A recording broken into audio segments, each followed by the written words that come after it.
कष्ट करें। आसे पासे जो पीछे खड़े हैं, अगर मेरे निमंत्रण पर आए हो तो बैठने का कष्ट करें, अन्यथा आप यहां से चले जाएं।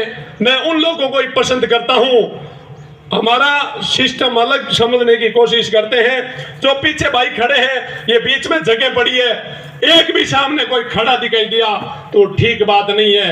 हम चाहते हैं हमारे लोग एक तरीके से खड़े रहें। अपन बात विधानसभा और पार्लियामेंट की करते हैं। इस साइड में जो खड़े हैं उनसे निवेदन है, बैठ जाएं या चले जाएं।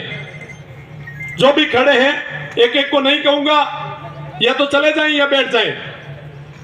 मैं साथियों, अभी जो बात चल रही थी जिन मुद्दों की, उन मुद्दों पे बाद में आऊंगा। पहले मंच पे विराजमान हमारे माननीय जितेंद्र सिंह जी रायसर साहब, सोई जी बाबा साहब, और मंच पे बजरंग सिंह जी सरपंच साहब, नातू सर साहब, ऋषि राज सिंह जी रोड़ा सरपंच साहब, पांचों प्रधान पिता मुनिराम जी, सोमल सर सरपंच प्रतिनिधि, लिचू राम जी, प्रताप सिंह जी पिंपा सर साहब, दुर्गेश जी गर्ग पत्रकार साहब, मेघ जी पंचायत समिति साहब, गुरु जी महेंद्र सिंह जी, शेर सिंह जी, टांड साहब, गोकुल जी, और मंच पे विराजमान हंसासर सरपंच, पूर्व सरपंच साहब, और एक एक का नाम लूंगा तो लंबा हो जाएगा।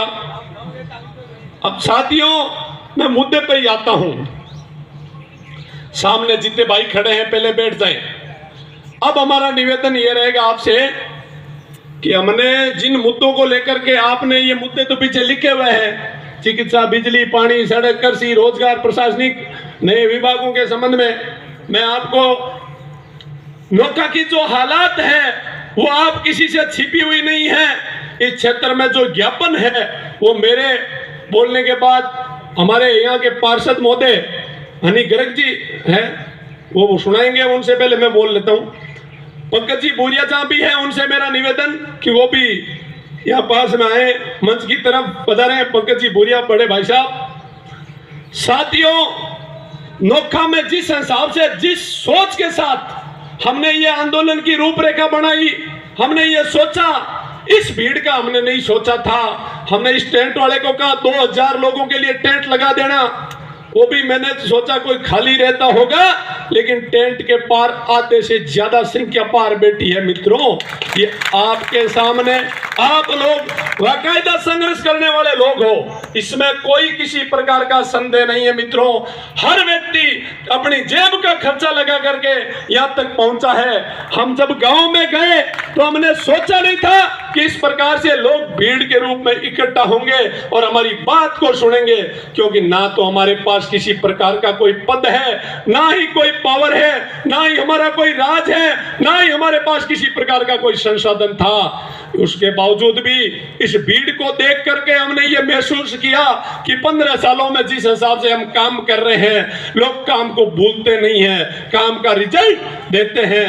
पिछली बार जिस परिस्थिति में हमने विधानसभा का चुनाव लड़ा, और उस चुनाव में हमें चाहे वोट भले ही 8305 मिले होंगे, लेकिन 78,000 वालों को हमने हल्का कर दिया।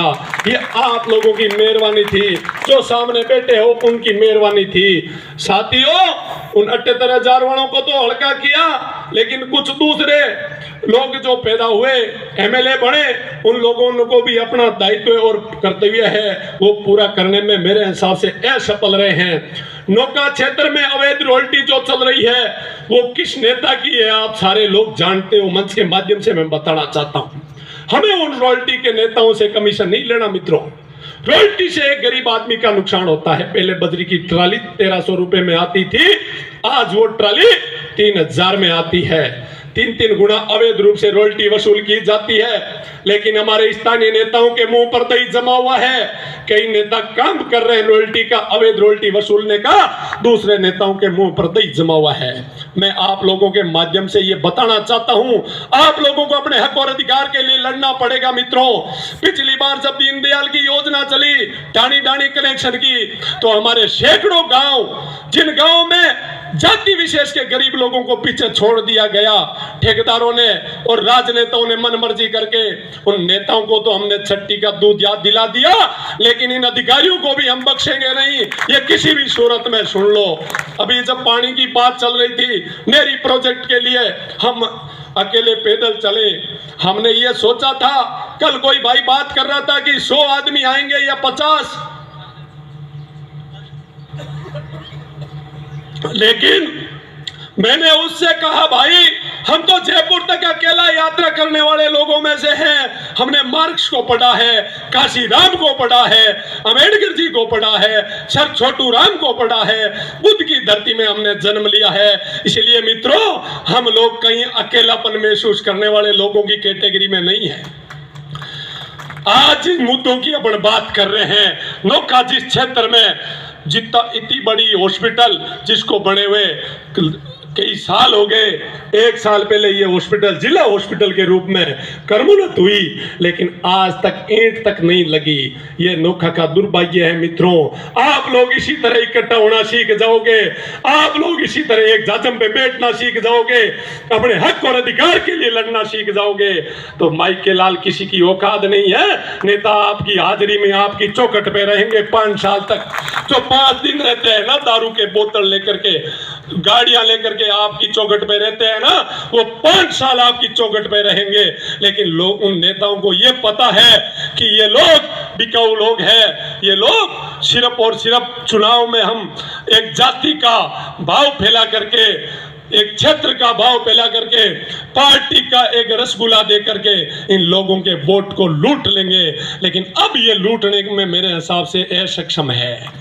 आप जिस आधार पे पधारे हो, हॉस्पिटल की जब बात चल रही थी, मैं उस मुद्दे पे आना चाहता हूं। उस हॉस्पिटल की जब 40 करोड़ रुपए सरकार के 1 साल पहले आ गए, लेकिन स्थानीय जो नेताजी है, पूर्व मंत्री जी, वो चाहते हैं दूसरी जगह, विधायक जी दूसरी जगह चलते हैं। उनकी लड़ाई में ये गरीब किसान का मेरा वर्ग पीछा जा रहा है। इसके बारे में आपको सोचना पड़ेगा। हम चाहते हैं कि ये सरकार हमारे पूरे 7 मुद्दों पर ये ज्ञापन जो पढ़ाएगी, यानी भाई पढ़ाएंगे, उस ज्ञापन पे तुरंत इसमें एक्शन ले। अन्यथा राजस्थान में मुख्यमंत्री अशोक जी गहलोत साहब को ये आवाज सुनाना चाहते हैं कि ये लोग आज यहाँ हैं, हजारों की तादाद में हैं, कल लाखों की तादाद में होंगे। हम जयपुर भी कूच करना पड़ा तो हम सारे साथ मिलकर कूच करेंगे साथियों।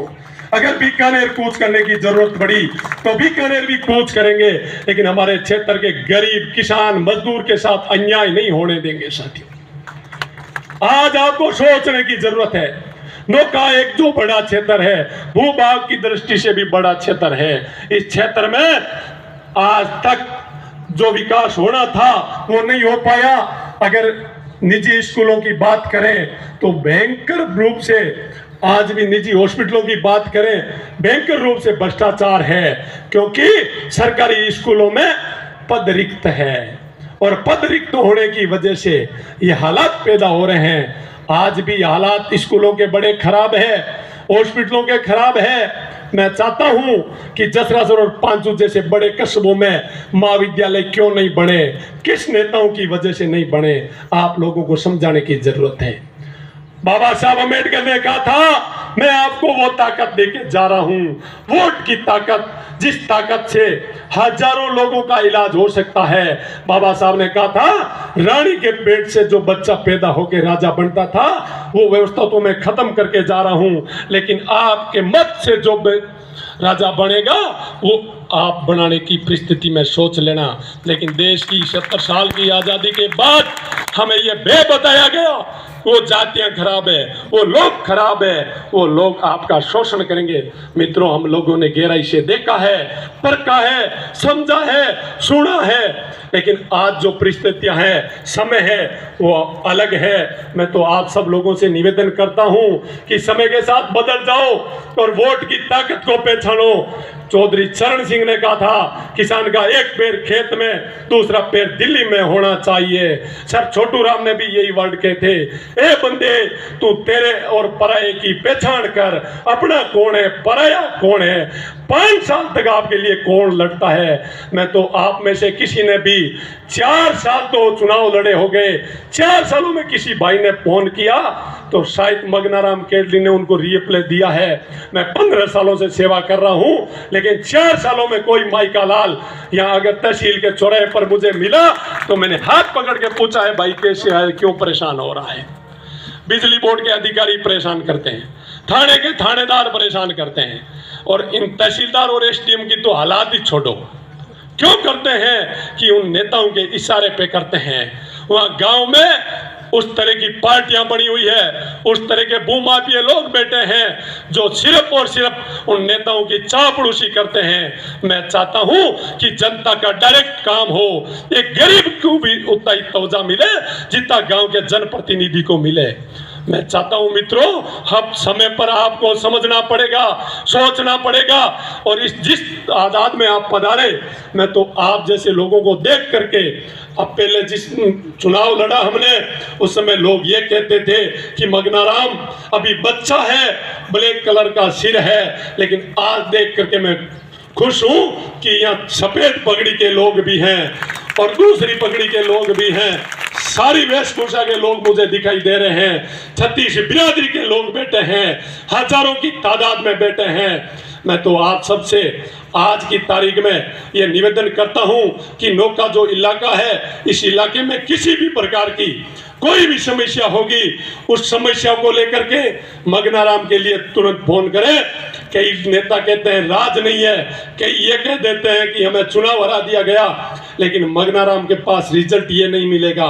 मगनाराम आपका काम करेगा, क्योंकि आपका काम जो है वो राज और हारने से नहीं। वोट 9,000 मिले होंगे, लेकिन 90,000 से भी ज्यादा कार्य करने का प्रयास करता हूं। आप लोग सावधानी से रहें, एक साथ रहें, समझ पैदा करें, जागरूकता पैदा करें। और मैं चाहता हूं कि गांव में इस तरह का जन सलाब घर की जेब के तेल के पैसे से आए हैं। गांव में जब हम गए, गांव में हमें स्वागत भी किया गया, तेल के पैसे भी लोगों ने दिए, तेल के पैसे भी लोगों ने दिए। कई लोगों का आरोप भी लगता है कि मगनाराम के पास करोड़ों रुपए की संपत्ति है। मैं चाहता हूं कि कोई माइका लाल 1 इंच भी जमीन कहीं बता दे, 1 रुपए भी बता दे, तो मेरा नाक काट लेना मित्रों। मैं राजनीति से संन्यास ले लूंगा। आरोप लगाने वाले लगाते रहेंगे। आप लोग जब तक जागरूक होकर के जिस तादाद में वोट देना नहीं सीखोगे, तब तक आप लोगों का भला और बुरा सोचने वाले लोग नहीं है। हमें पता है, मेरे पिताजी मजदूर क्लास है, मैं मजदूरी हमने की है, हमने देखी है गरीबी क्या होती है। 300 रुपए में किसान और मजदूर जब दाढ़ी जाकर के 300 रुपए कमा के लाते हैं, और ये बिजली बोर्ड वाले जब आईएन यहाँ बैठता है, ट्रांसमीटर जल जाता है, तो ये कहता है गाड़ी लेके आओ, और 1500 रुपए का जूत लगाता है। इन अधिकारियों ने बिल फर्जी उठा करके जो बिल खाए हैं, 15 सालों में खाए हैं, वो निकला दूंगा अगर इस तरह भीड़ आई तो। मैंने कभी सोचा नहीं था, हमेशा अकेला महसूस करता था, फिर भी इनको हम जब पास में जाके खड़े होते थे तो छट्टी का दूध याद आता था। आज तो हमारे साथ हजारों की तादाद में भीड़ है। आप लोग हो, बुजुर्गों का आशीर्वाद है, आप गार्जियनों का आशीर्वाद है। हम जब एसडीएम को कोई काम के लिए निवेदन करते हैं तो 6-6 महीने तक लगा देते हैं समय। मैं चाहता हूं कि एसडीएम साहब इस मंच से सुन ले कि इन किसानों की, गरीबों की बातें, बिजली बोर्ड का एक्शन कहां है, वो भी कान खोल कर सुन ले। जिन गांव में दीनदयाल के आपने डिमांड के पैसे लिए हैं, उन गांवों में अगर कनेक्शन नहीं किए तो आपकी नौकरी करना औखा हो जाएगा। ये नौकर है, नौकर को नौकस की हैसियत से बदलाना पड़ेगा। आप लोगों में ये समझ पैदा होनी चाहिए। मैं चाहता हूं कि अभी जिस हिसाब से जो माहौल बना हुआ है, उस माहौल में अपने जो नेता है, मैं चाहता हूं जिस माहौल में अपने नोखा के जो नेता बने हैं, घूम रहे हैं, उन जनप्रतिनिधियों ने आज तक 2 साल तक इस रॉयल्टी को लूटते हुए लोगों को हो गए, लेकिन हमारे ना तो पक्ष के लोग बोले, ना विपक्ष के लोग बोले, और ना ही अगर मगनाराम केडली या 5,000 की बीड़ी इकट्ठी करके रॉयल्टी के बारे में बोल सकता है, तो जो 86,000 लेके गए वो रॉयल्टी के बारे में क्यों नहीं बोल रहे हैं? एसडीएम साहब, इन गरीबों को हम लूटने नहीं देंगे, किसानों को हम लूटने नहीं देंगे। ये रॉयल्टी की व्यवस्था ये अधिकारी जाकर के खुद सुधारे। अगर रॉयल्टी के 3 रुपए प्रति क्विंटल है या 7 रुपए प्रति क्विंटल जो भी राशि है वही वसूल करे। अवैध वसूली का काम अगर आपने किया तो हम बख्शने वाले नहीं है। मीडिया के माध्यम से आपको अवगत करवा देना चाहते हैं कि साथियों, उन नेताओं से हम नफरत करते हैं जो नेता गरीब के हक की हुकुम की बात नहीं करते। आज हम राजनीति करने के लिए नहीं आए। शिक्षा की बात अपन जब कर रहे थे तो नौका उपखंड क्षेत्र में मात्र 2 विद्यालय हैं, उनमें भी पूरी स्कूलें खाली, संकाय पूरे खाली पड़े हैं, टीचर नहीं है और कई संकाय भी खाली है। मैं चाहता हूं कि सारी व्यवस्थाओं को लेकर के भाई हनी गर्ग अभी ज्ञापन प्रस्तुत करेंगे और आपके सामने हमने कई बातें जो गलत भी रखी उनके लिए माफ करना, लेकिन आप जिस सैलाब के साथ उमड़े हो, मैं चाहता हूं अपन पहले ज्ञापन सुनेंगे, ज्ञापन के बाद अम्बेडकर सर्किल चलेंगे और सर्किल से वापस इस रास्ते से आएंगे और इस तहसील के उपखंड कार्यालय और उपखंड अधिकारी को हमारे प्रतिनिधि जो मंच में विराजमान है वो हमारे साथ जिला परिषद सदस्य है गेवर जी नागौर से भी पधारे, इनका भी धन्यवाद ज्ञापित करता हूं। और अगली कड़ी में आप सब लोगों को अगर 4 घंटे से बैठे हो तो 10 मिनट आपको और बैठना है, उनके बाद अम्बेडकर सर्किल चलना है, उनके बाद वापस यहाँ आना है और एसडीएम को ज्ञापन देना है और ज्ञापन दे करके अपने को वापस यहाँ धरना समाप्त करना है। और आप जिन मांगों को लेके आए हो, हम कल मंडेलिया गए, उस स्कूल के पास में एकदम 500 मीटर दूर क्रेशर लगे हुए हैं, अधिकारी सब हफ्ता वसूली खाते हैं। इन हफ्ता वसूली अधिकारियों से वो हफ्ता वसूली भी बंद करवा देंगे और आपका काम भी होगा। इतने दिन ये अधिकारी सोचते थे मगनाराम मजबूती के साथ नहीं लड़ता होगा, लेकिन आज की तारीख में हम चाहते हैं कि आप जिस गंभीरता पूर्वक सुन रहे हो आप 15-20 मिनट और सुने, पूरा ज्ञापन गहराई से सुने, बीच में कोई उठे भी नहीं। और इस सुन करके इस ज्ञापन के साथ अपन चलेंगे सारे नारेबाजी करते हुए अम्बेडकर सर्किल और सर्किल से वापस इस उपखंड कार्यालय तक वापस आएंगे और उपखंड अधिकारी को ये ज्ञापन देंगे और उपखंड अधिकारी क्या कार्रवाई करता है उनके बाद अगली बात इनकी समझ में है कि नहीं है वो याद दिला देंगे। धन्यवाद मित्रों, आप लोगों ने सुना समझा और मैं चाहता हूं कि मगनाराम केडली राज का भूखा नहीं है। मगनाराम आपकी सेवा के लिए आपका बेटा बन के काम करना चाहता है, आपका भाई बन के काम करना चाहता है। एमएलए बनना नहीं बनना नसीब की बातें हैं, लेकिन आपके लिए एमएलए से कम नहीं हूं। किसी भी अधिकारी के पास ले जाना, मगनाराम का पावर उन विधायकों से 2 गुना ज्यादा चलता है। धन्यवाद। जय भीम, जय भारत। तमाम साथी यहीं बैठे